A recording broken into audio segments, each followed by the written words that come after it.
everybody, how are you? I am super excited today to be talking with Dr. Christina Zeisner, who's going to ask to come on here in a second. And we are going to be talking about reducing back to school anxiety. Hey, how are you guys? Good to see you. I'm so excited about this. Dr. Zeisner is, she's an elementary school principal, but also a professor at Gonzaga University. And there she is, request to join. Sweet. She's gonna be coming on. Hey, Safina, hi. Hello. Hi, babe. Sorry, that just took me a second to just click in. Sorry. It's all good. Yeah. You gotta love technology, right? Yeah, it's all good. How are you? I am awesome. I'm just, 2 hours south of you, maybe? I think so, yeah. Yeah. I think so. so. Both are in the most beautiful parts of our country, so we're really lucky. But we're both Canadian. Yeah. Yes, Canadian. Fellow Canadian. I know, I love it. Yeah. And we both help people from the same head and heart perspective, which I absolutely love, but different experiences.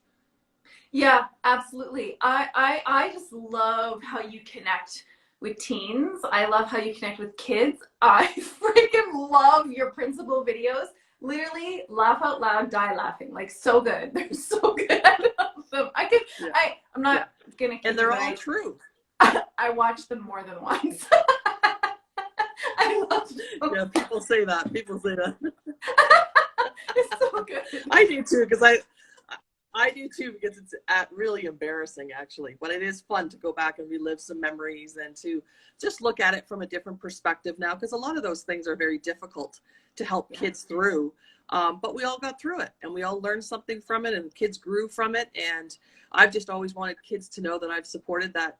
I still love you. We all make mistakes. We all maybe don't choose the best friends at the best times, but there's lots and lots of adults who want to champion you through all of this. And if adults could understand to be more patient and to be better listeners, and that yelling doesn't help any situation, and that we were kids once and made major mistakes, we can get through it. Oh, yes, we did. Yeah.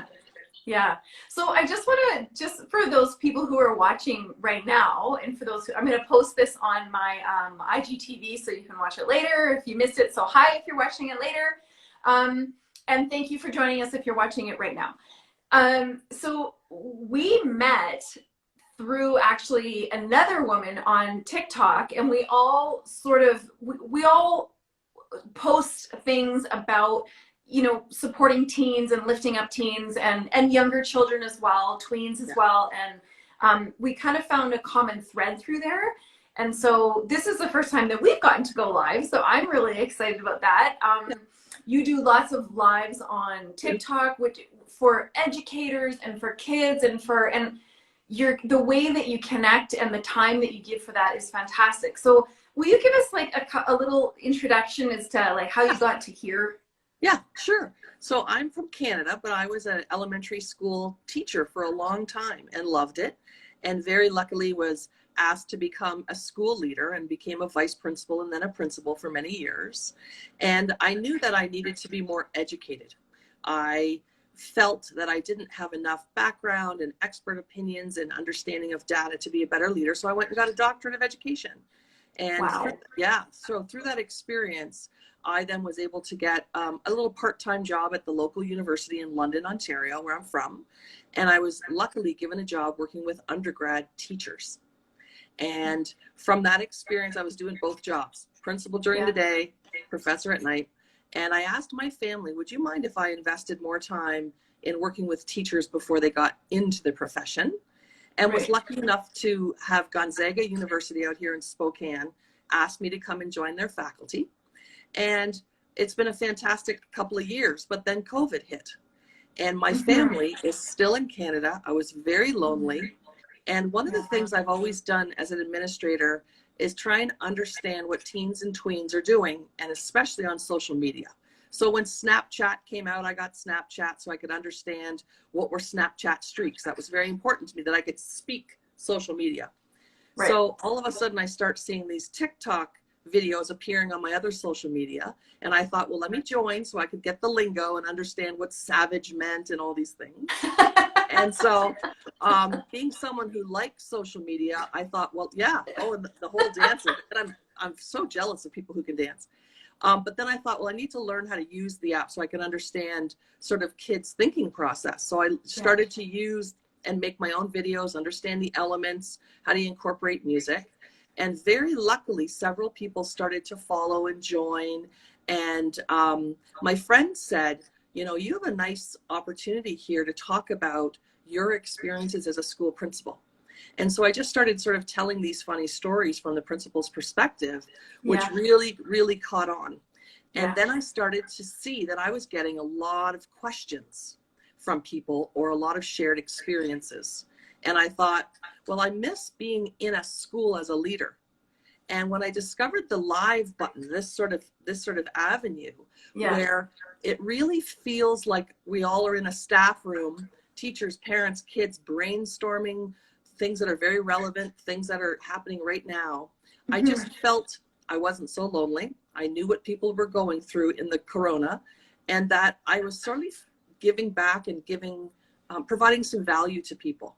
And it's just brought me this wonderful opportunity to connect with people around the world, people of different ages, different backgrounds, and then more importantly, solving or providing resources on a variety of topics, which then led to a Pinterest board.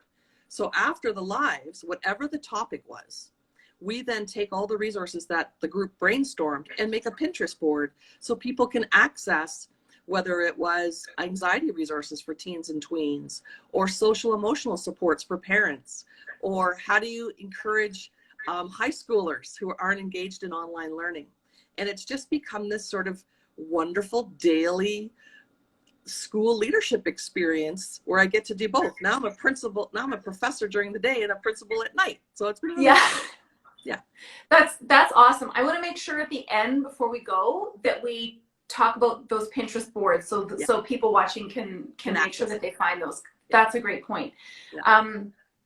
So thank you for that. I am a Canadian still living in Canada. I've been a facilitator of programs for 25 years. This is what I absolutely love doing. And when I realized that from the front of the room, I really couldn't go as deep and transformational as I wanted with people, I went, and after already spending 10 solid years in personal development on my own time, I got certified as a life coach, and then I got certified as a relationship systems coach, which is just a fancy way for saying when there's more than one person sitting next to me. And I started working with families because it is my absolute passion. I don't know a single person who doesn't have some kind of trauma, even small, from their childhood, who has not carried that forward in some way, and they've paid a price for it. Maybe big, maybe small, but there's been a consequence for that. And I certainly had a significant amount of my own baggage that I needed to repair. And so I passionately was seeking out healing for myself in those 10 years of personal development. And I actually got way more than I expected in my coach training. And I fiercely believe in people, and I believe in the power of relationship, because relationships have the power to harm and to heal. And seeing that on the harm side, I think, is one of the greatest misgivings of our society, is that we don't teach people how to do relationship well. And so we have this world full of broken people doing their best given what they know, but usually that means we repeat what happened even though we know it didn't work. And so when COVID hit, I started working for families, and families would always say, hey, can you come do this at my work? Can you come do this at my work? We got a yucky corporate culture. Can you come out? So 10 years later, I've been doing this in corporate, and people were calling me a business coach. And I'm like, I've never taken a business course in my life. I'm not a business coach, you guys. I'm a relationship coach. That's what I do. I lost half my business April 1st. And my phone started ringing off the hook on March 25th when this whole quarantine thing came down, because parents and families were in relationships that weren't really working, but you can tolerate it when you're only awake 6 hours a day together.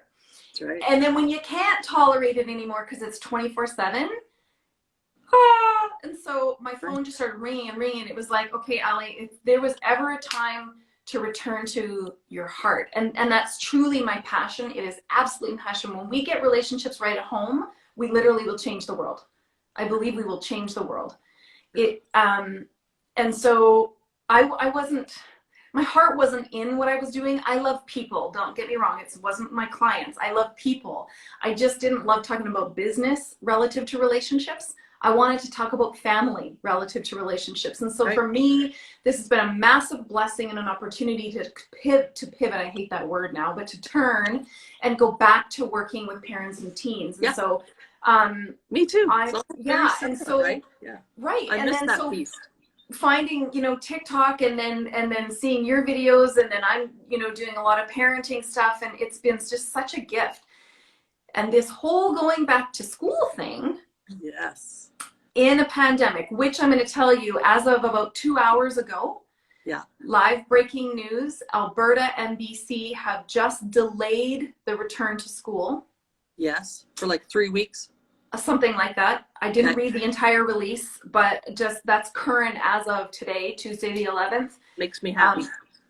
Well, it's part of what I want to talk about with you. So let's get into the reducing anxiety in back to school. There's already anxiety with back to school. Teens tell you about it all the time. I'm sure they're telling me about it.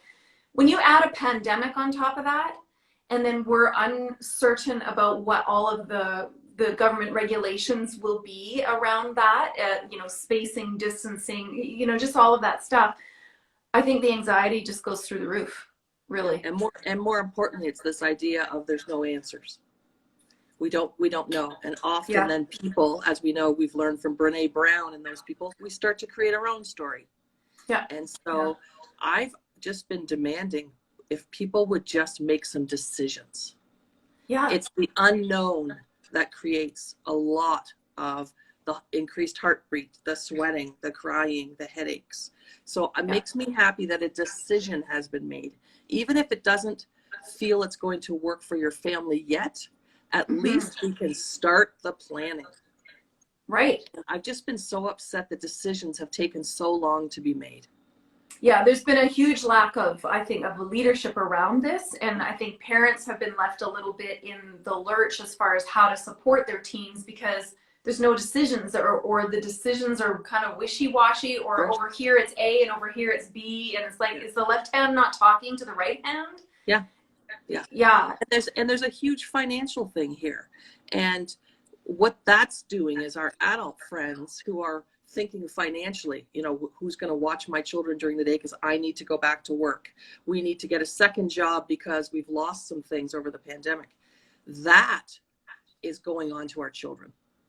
And if there's anything that us adults can do, it's to begin to filter some of our own personal worries and upsetness and frustrations from our children, because those adult problems need to stay adult problems, because kids make them their problem.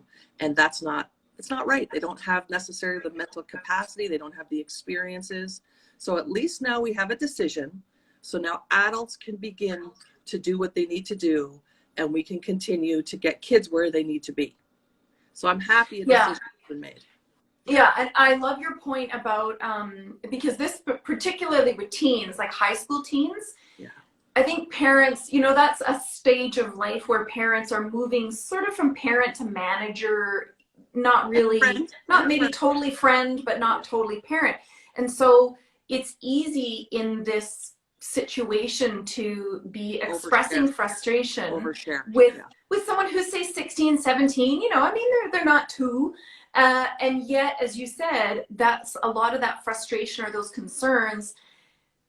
Even though you think your teenager is, they're intelligent, they're with it, they're such cool people, they still, putting that on a 16 or 17-year-old, adult problems are not for children, but they're also not for teenagers. And I do think that we do need to filter some of this, because thanks to smartphones, they already feel the entire pressure of the world on them on a daily basis. And this isn't another thing that they need to be internalizing. Correct. That's correct. Yeah. And it's not like we want to say everything's sunshine and rainbows. That's Oh, not what I'm saying at no. all. No. But we don't need to be sharing financial crisis. Those kinds of things that they really haven't experienced and have the capacity to understand what that means as an adult. But still, the fact that, mom, dad, dad, mom, aunt, grandma, we all need to have some discussions about what's going to happen with our finances. And don't you worry, we really would like you to focus on your studies. It's very important to us, as you know, as a family. Education comes first. You could have some gentle conversations about what people are feeling, but don't turn to your student or child or teen for your own emotional support at this time. That's not fair. That's not fair. No, agreed.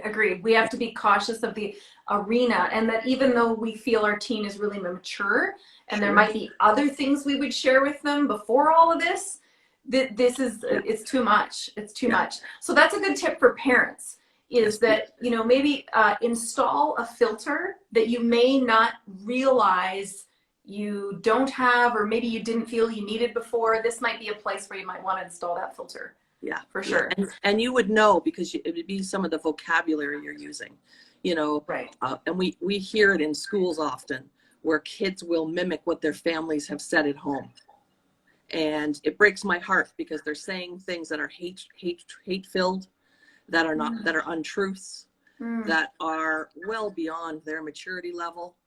And so using terminal language like always and never and everyone, that's dangerous to model for your teen and tween. That they think that everybody can get slotted into something, or nobody believes you, or everyone is doing this. That's just not true. So what happens when you're anxious, when you're panicking, when you're emotional, is you exaggerate.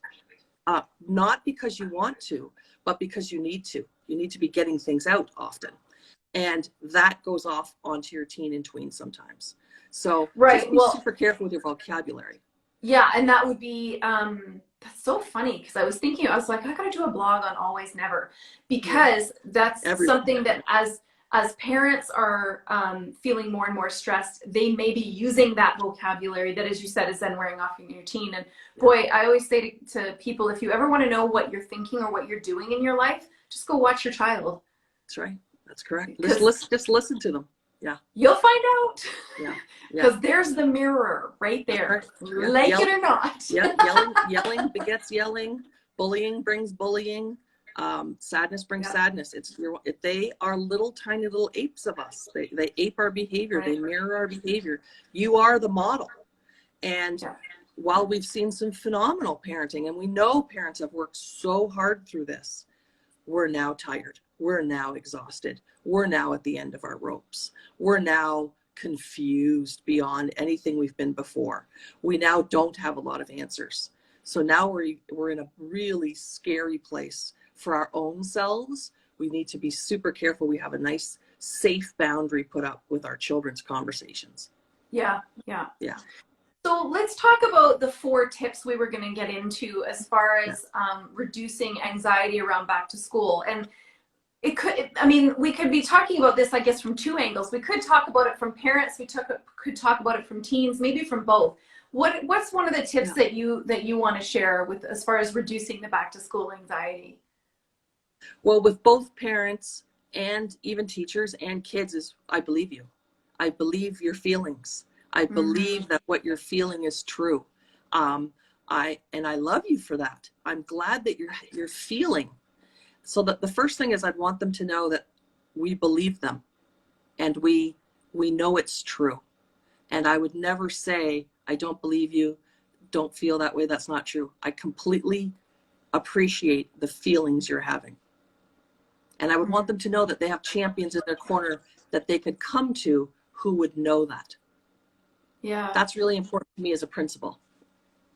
That's so powerful to validate right now in forever, but in this particular time, to validate, if we can get parents doing, because I know I'm hearing, at least on TikTok and on Instagram and things too, that teens are acting out a bit more dramatic, or whatever word you want to use. And that's such a powerful tool for them. What if they felt totally validated? Like, what if none of their feelings were up for judgment or negotiation, or they just felt validated? Yeah. And then following up with, I really care and I want to help. So not only do I validate how you're feeling, but I deeply care about that.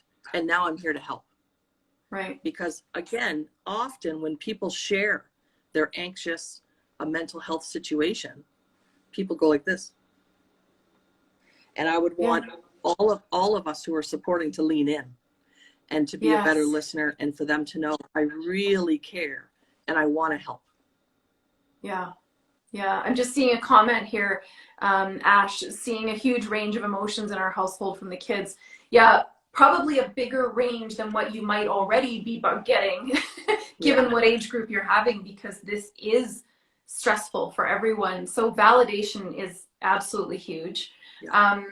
What's another tip that you would bring? The big one for me is that they're not alone. That often, and I think this is for any age, people feel that what they're going through, what they're experiencing, what's happened to them, they're the only one. Mm-hmm. And I want to remove that sense of loneliness and that sense of being alone, or even that feeling that you're not normal. So I would want them to recognize, not only do we validate that what you're feeling, we believe that, and not that we're with you and we care and we want to help. You need to know you're not alone. There are others who are feeling very similarly. There are others who are just as worried. There are others who want to talk and want to share and want to do well and want some strategies. Mm-hmm. So we're here, we believe you, and you're not alone. Yeah. I don't like it when people feel that they're different from everyone else. We love it when people are unique. And my favorite saying is, because you're different, you're beautiful. Or beautiful makes you different. But it's the fact that there's lots of people experiencing the exact same thing, and that's okay. Mm-hmm. Yeah, it's funny, isn't it?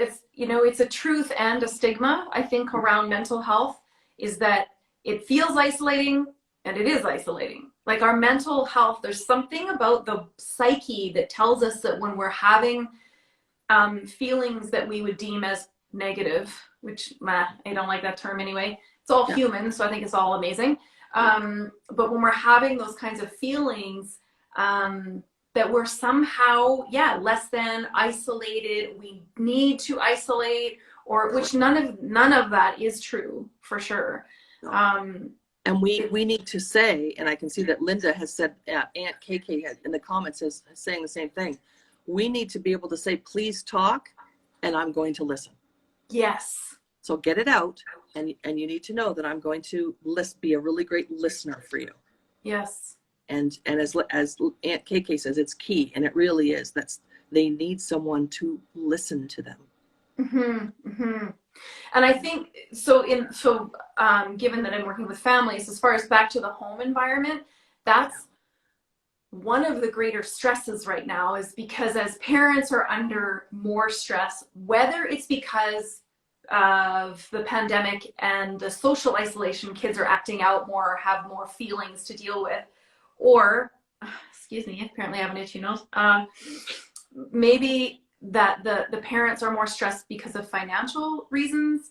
I'm getting that the irony is, as the parent stress goes up, they have less capacity to listen, or less awareness that their children need them to listen more.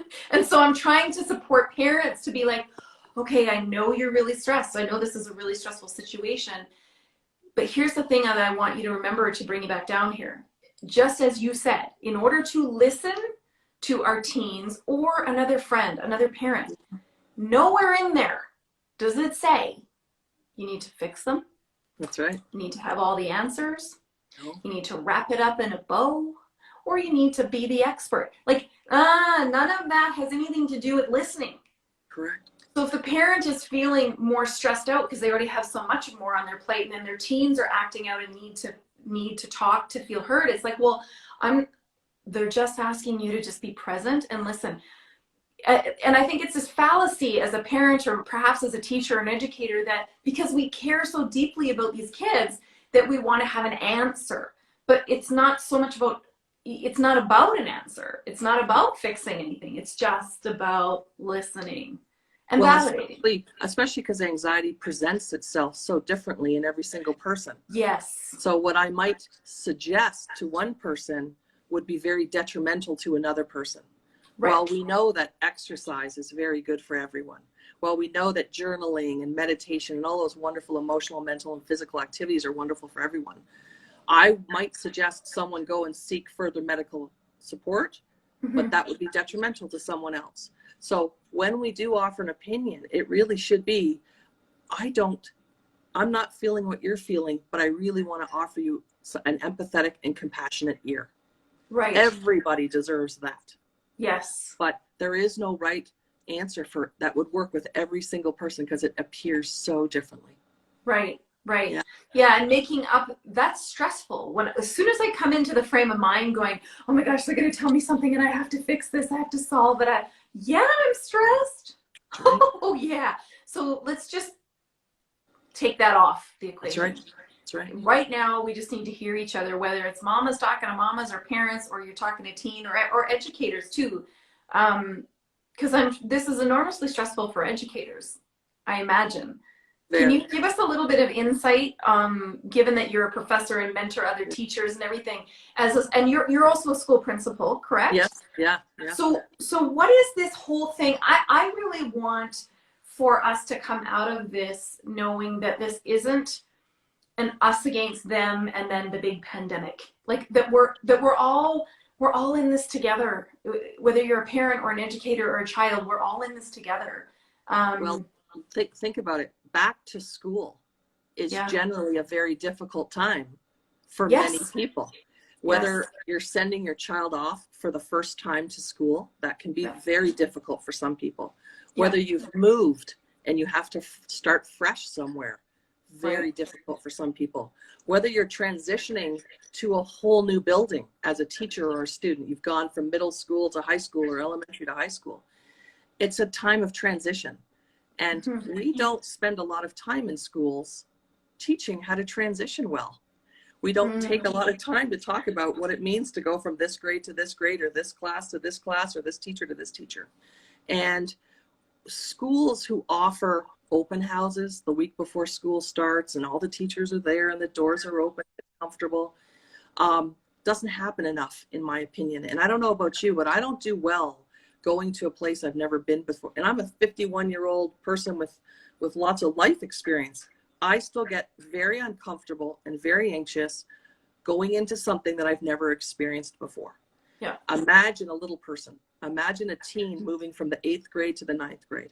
Right. So we're already anxious because we're transitioning. Right. And then on top of this, we have social media that's put some pressure on us to be something that we don't think we are. We potentially have a family dynamic that didn't do well during COVID, or in some cases has changed, sometimes for the better, but potentially different. So it's layers. Yeah. And as schools, what we can control is the slowing down and the more open of that transition process. Right. So if there's any way we could have a face-to-face conversation with some new students, if there's any way we could have children and students come to the school building. I love it when we see parents practicing walking to school with their kids already changing their sleep habits, packing their lunches, getting their backpacks ready, wearing their masks at home while they're on their technology. Because that's a good one. If you're going back face to face and one of the requirements is a mask, let's start practicing those. Reaching out to the school, looking at the website, going and playing on the ground, going and, parking your car where you would park the car if you're a teen at a high school. We have to begin right now practicing the transition and then talking about how it makes us feel. And again, parents not putting that on the children, but the children saying, hey, that building looks really nice, or those teachers look really nice, or that's not too bad of a walk, or this backpack's really heavy. I need to get one that's different. Mm-hmm. Mm-hmm. So it's about transitions. Mm-hmm. Yeah. That I saw a post from someone in some group I was in on Facebook, and they were sharing, or maybe it was even on TikTok, they were sharing a video that it was in the US, a video that their school district had made about what to expect on the kids' return from school. And as much as from a pre-pandemic perspective, we would go, what the heck? So it was already a little bit hard to digest in that. But it was interesting, and it was fascinating because, like you said, this mom now had this video that, because let's face it, 5-year-olds, 6-year-olds, 10, they don't do social distance. They don't get it. They don't. And so this video was really instructive on what to expect. And then she could go and show it to the kids and have that conversation about what that was like. Yeah.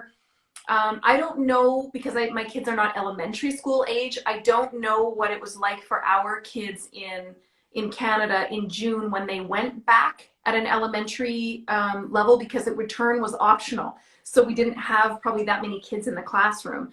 I know in high schools they were having 2 and 3 kids per class show up. So social distancing wasn't really difficult. On a return to school, this is some of the things that we're going to be dealing with, is practicing. Like, how do we practice that at home if you have younger kids? How do we practice how do we set that up in our living room? Like, practice desks or? Well, I think the big thing is the hugs and high fives, right? So we're not going to, no hugs and high, because in school we're not really supposed to hug, so we do high fives. Right. So that's still touching. So then what would we want to teach our child to do? Do you want to do elbows? Do you want to do fake high fives? And just as you pass them in the hall, pretend to practice that. Right. You could easily do that as a game at the dinner table, as you're walking down the hall. And then the mask wearing while on your technology, or the mask wearing, for an hour before bedtime, mask wearing while you're watching TV, masks in the car. And then this idea of, have you reached out to other people to talk about, can we still walk together, and what would that look like? Can we still, is your child going, and what class are they going to be in? And can my child practice with your child? It's when we leave things to the last minute. The night before, we're looking for we're out at somewhere getting a backpack and packing. We can't, that's just not, and you see it, you see the people at 9 o'clock at night. That's not fair. That's not fair. And it's like as if you're sending your child off to camp. The panic the night before doesn't help the bus ride to camp. That's when the tears come. And it's not that they're sad. It's because all that adrenaline now has stopped, and now they're really feeling. So let's get them feeling and talking about it for the couple weeks before school starts. Right. And then it's more normalized. Yeah. Not going to be perfect. We're still going to be anxious, but it should be this fact that if you go to hug your friend and your friend says, oh, no, elbows, you go, oh, yeah, that's right, elbows. Mm-hmm. So that they don't feel insulted, embarrassed, disrespected. Yeah, and another mom and I were just talking about that this morning, is that parents have, or adults, I'll say, adults have sort of fumbled their way through this new social, personal space thing. But children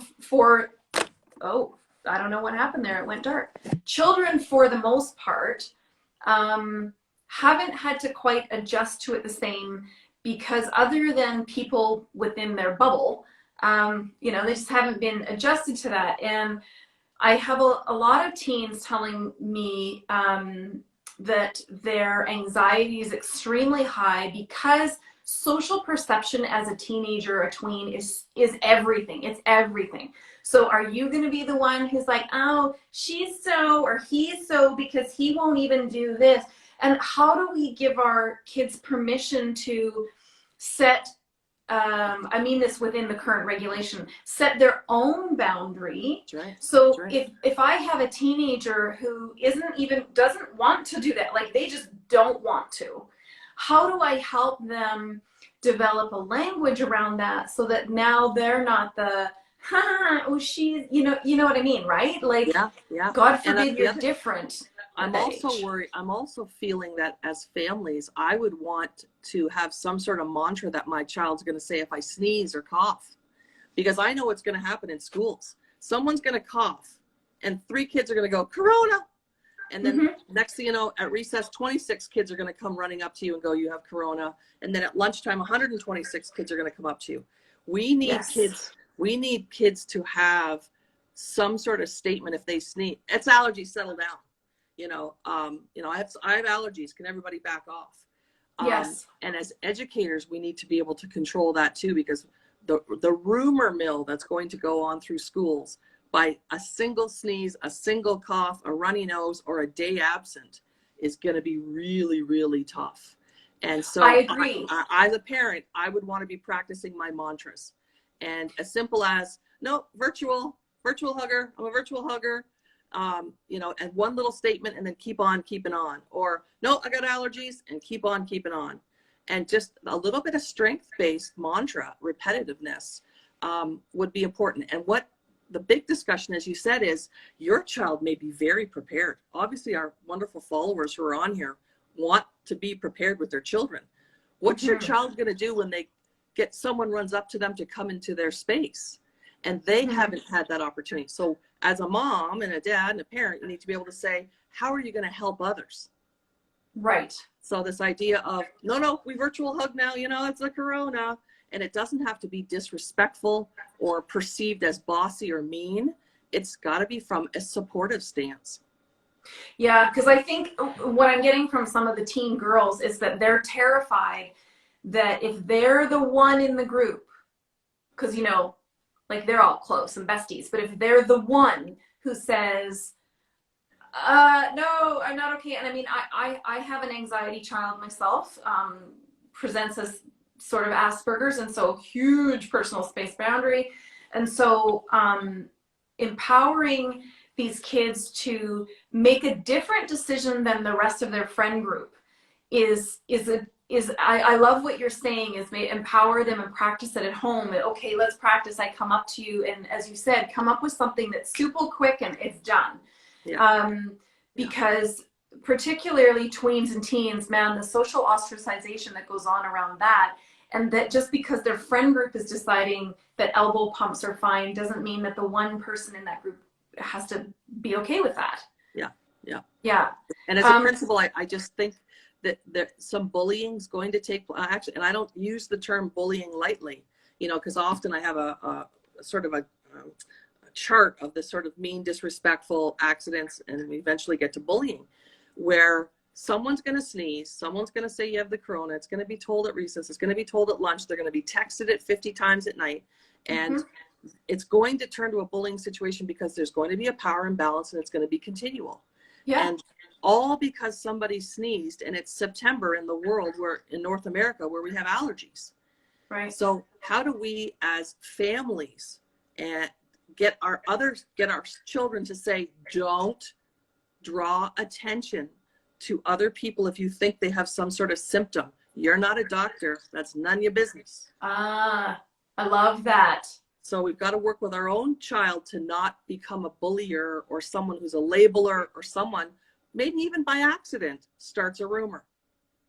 Yeah, now that's powerful to me. If I can, I will do that, to go to talk to my teens, one of them who has very bad allergies, and say, listen, if someone else sneezes, don't let you be the one who's like, Corona. Don't do that. Yeah. Because now you've just started that whole thing. And that was one of the questions. I asked a question poll on my stories when we were going to do this, to say, what's one of the greatest concerns? And part of that was, one of the greatest concerns is my child going to get sent home from school every 10 days now in the winter? Because let's face it, in the winter, there's runny noses and there is sneezing. Are they going to get sent home from school every 10 days? Because now, given that in Canada, at least 83% of families are double income, although you might be working from home, that doesn't mean you can do it with a child in the house. Yeah. What is that going to look like? Do you know, from a school perspective, Dr. Zeisner, as far as like, is there a protocol on, they have a runny nose, or? Of all of the district plans that I have read, there is very little decisions on what happens if a child presents an illness in the office. Wow. Currently, it's you call the parent and the parent makes the decision. And as a principal, I would often say, do you wish to seek further medical attention? Okay. And the parent decides. Okay. I can't send someone home because I think they have an illness. Even with lice now in Ontario, children can remain at school. Just because of human rights. It's so disrespectful. So again, this is one of the reasons why I have been asking districts to just take a beat before they open, to do two major things. Have a illness protocol. What will we do if a child presents ill in the office? And secondly, do you have enough supply teachers for the teachers who are going to present as ill? And that just came up in the comments, is what if I'm a teacher, and now that might be a union thing. Correct. That of course children are not governed by union rules, but employees, teachers are governed by the union rules. And does that mean that, she said, what if I sneeze, am I going to have to go home and isolate for 2 weeks? Right. So these are questions that are not answered. And this is why I'm happy that people are delaying the start. Those have to be answered. Because, absolutely. And we have so many people, children and adults with chronic conditions in which they will present as ill, but it's exhaustion, or they will present a symptom that looks like corona, but it's just part of maybe an anti-inflammatory, an autoimmune situation. Right. And who's to judge? Who's the medical professional on staff? And a fever that many schools will be testing children at when they get to the door or when they come back from a class. A fever can be indicative of many things.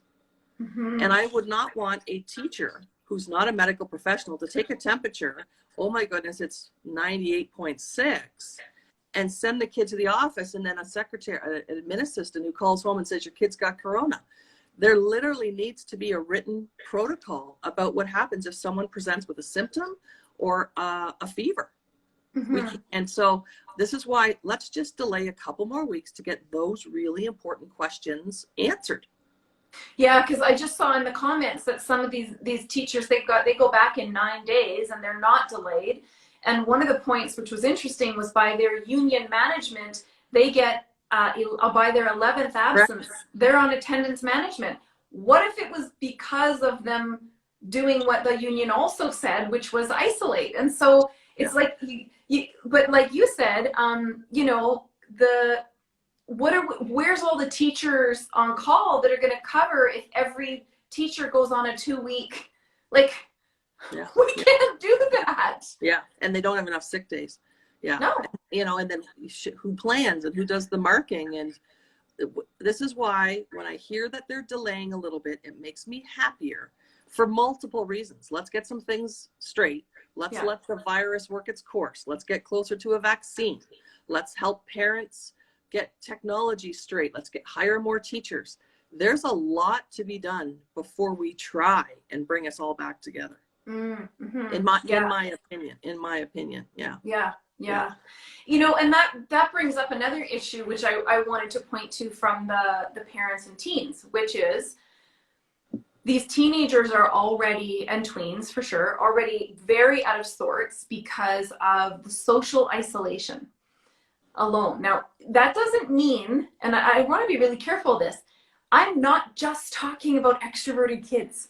That's right. That's not what I'm saying. I'm not saying that if your kid was already a reader and bookworm and loved being, they're still experiencing social isolation because they don't have the ready access to their network that they had.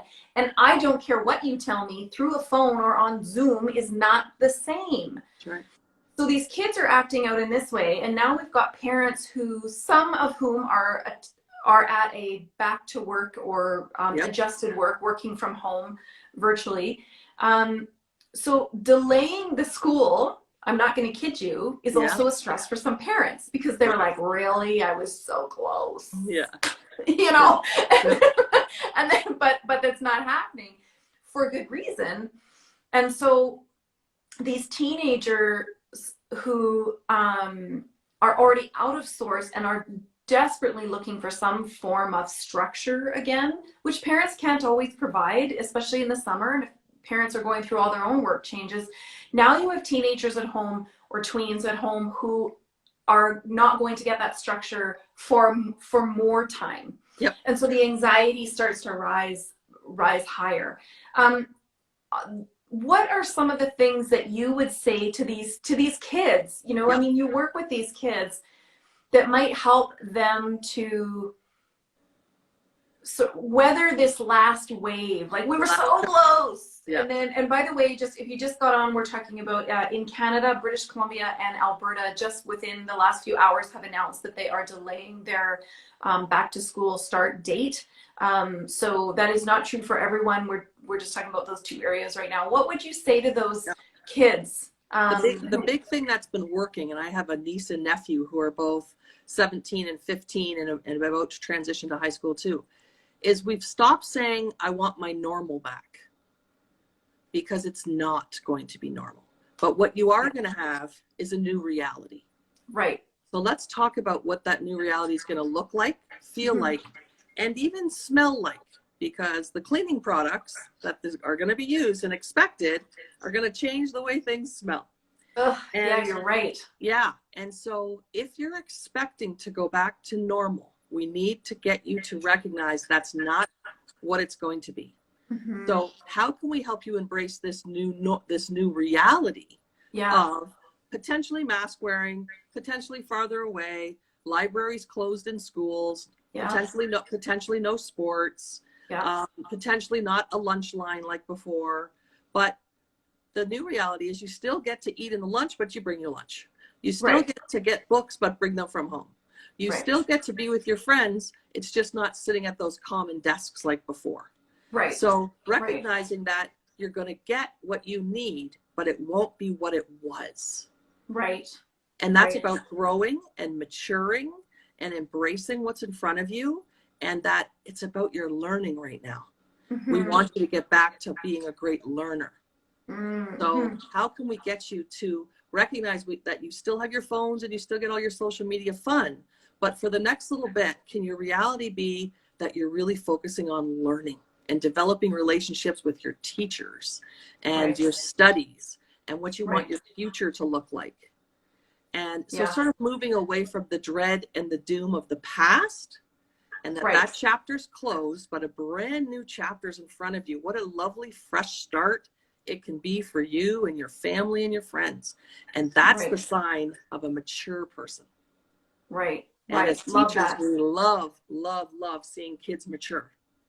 Yeah. I think given, again, just the whole lack of structure that a lot of kids have had, that they long for, they really thrive within a form of structure. Hearing it delayed, like I said, kind of stresses parents out a little bit, but it stresses the kids out as well. And I also see the comment there on how it's presented, which is also critical. I've got one introvert and I got one extrovert. And so, you know, for the introvert, whatever. But for the extrovert, it's been extremely challenging because he learns through conversation. He learns through interaction, whether it's verbal or nonverbal. He learns, and so to sit all day and look at a Zoom screen has been very, very challenging. He's done well, but it's very, very challenging. And so, and I know I can't even imagine as a teacher trying to manage all of that as well. How do you feel as a mom about allowing one or two other friends to come over with their masks on and create a space for them to all engage in the Zoom but be present with each other? Does that make you feel uncomfortable? No, to me that works. Now, I will say, before anybody makes any comments, I live in a part of Canada that is extremely, extremely low numbers of cases. Yeah. That doesn't mean that we've gone back to normal, but even my introvert, you know, he'll have his friends over in the backyard, and they're all 6 feet apart in their lawn chairs where they can still talk. And I agree with you, particularly my extrovert. He has some core friends, so we're not talking 30 people, but some core friends that I think that would be a good idea, that we have a covered deck, even that they could sit out on the deck, on the ends of the couch, and it could be on the TV screen, and they could, you know, they can watch that class. That's a great idea, because and you'd be helping another parent out, right? That's true. That's true. Idea, you'll post today to begin that social stance, to and as long as your Wi-Fi holds up, right? Yeah. But you could be helping parents. You could be creating that new reality.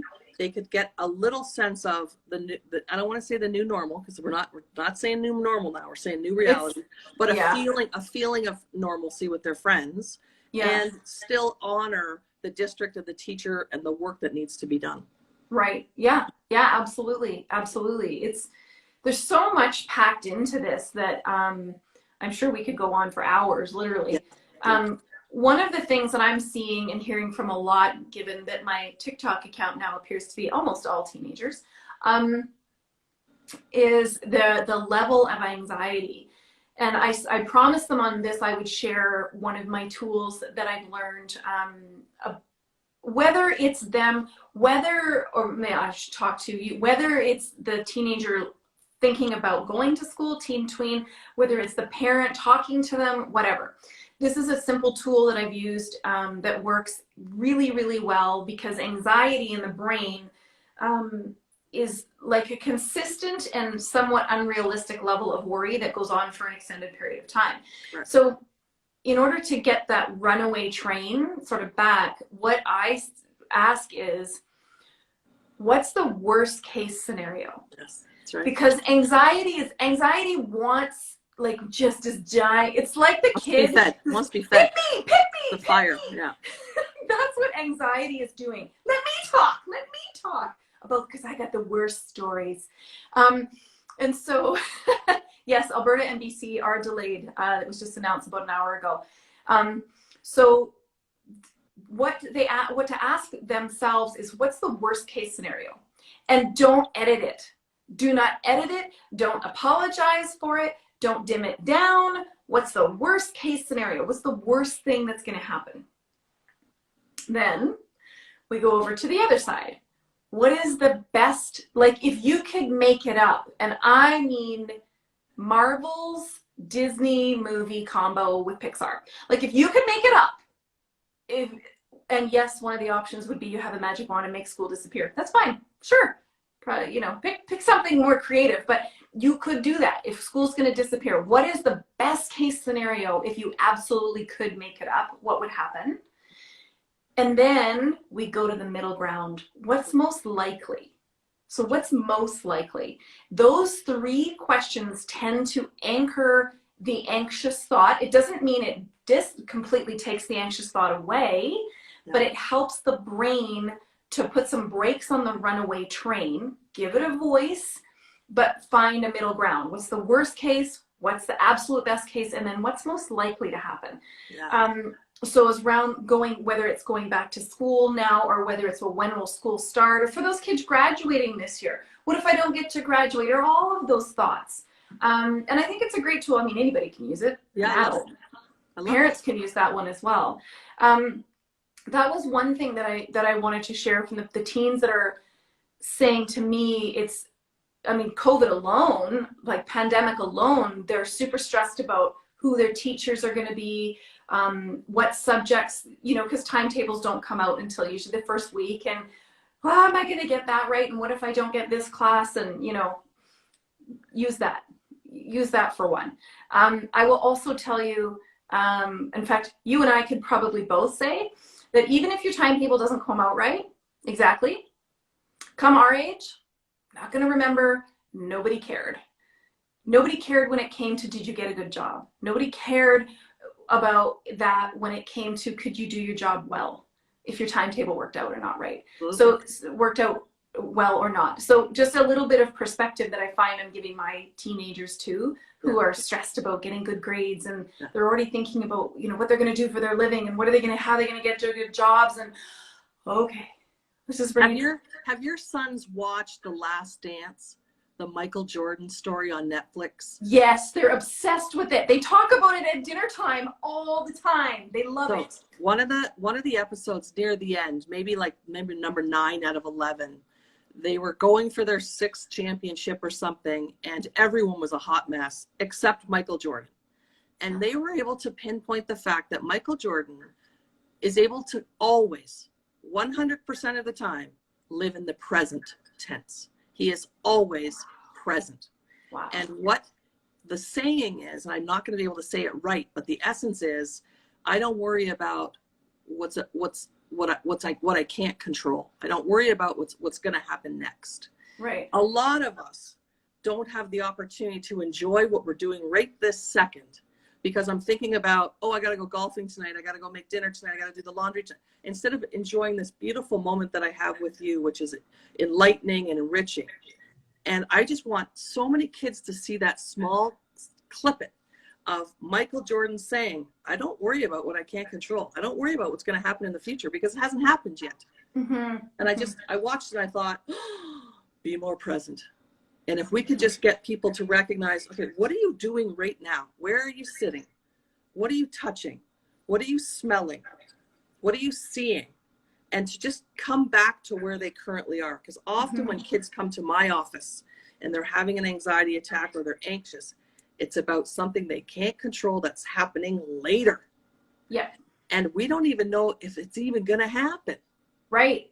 So That's then right. that story starts and the hamster gets on the wheel.